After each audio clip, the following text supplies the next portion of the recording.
शेतीमालाला योग्य भाव मिळावा या मागणीसाठी शेतकऱ्यांनी काढला उपविभागीय अधिकारी कार्यालयावर रुमना मोर्चा। आज दिनांक 9 जानेवारी 2024 वार मंगळवार रोजी भोकरदन उपविभागीय अधिकारी कार्यालयावर लोकजागर अभियान, स्वराज्य संघटना, बळीराजा फाउंडेशन व तालुक्यातील परिसरातील शेकडो शेतकऱ्यांच्या वतीने शेतीमालाला योग्य भाव द्यावा या मागणीसाठी शेतकऱ्यांनी रुमना मोर्चाचे आयोजन केले होते।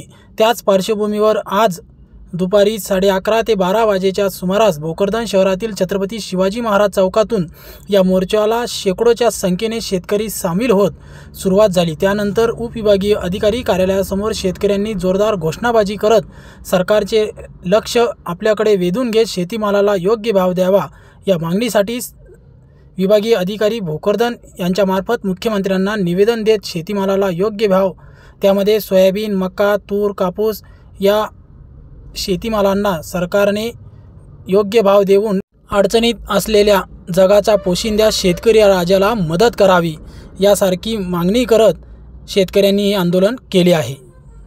भोकरदनमध्ये आम्ही एटीएम कार्यालयावरती शेतकऱ्यांचा रुमने मोर्चा घेऊन आलेलो आहोत।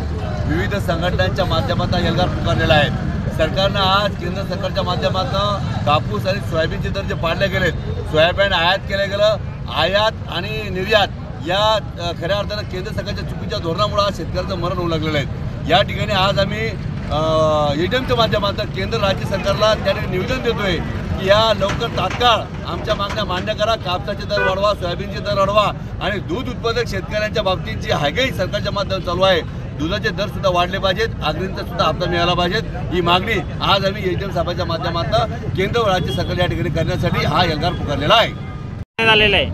यामध्ये नेमक्या मागण्या काय काय? जय जवान जय किसान, या देशाचा कणा माझा शेतकरी राजा, याच्या मालाला भाव भेटला पाहिजे हा मुख्य उद्देश या शेतकरी मोर्चाचा आहे। शेतकऱ्याच्या कापसाला, शेतकऱ्याच्या सोयाबीनला, शेतकऱ्याच्या दुधाला, तसेच मागेल त्याला गोठा, मागेल त्याला विहीर ही शासनानं दिली पाहिजे, ही प्रामुख्यानं समस्त शेतकरी समाजाची मागणी आहे। तुम्ही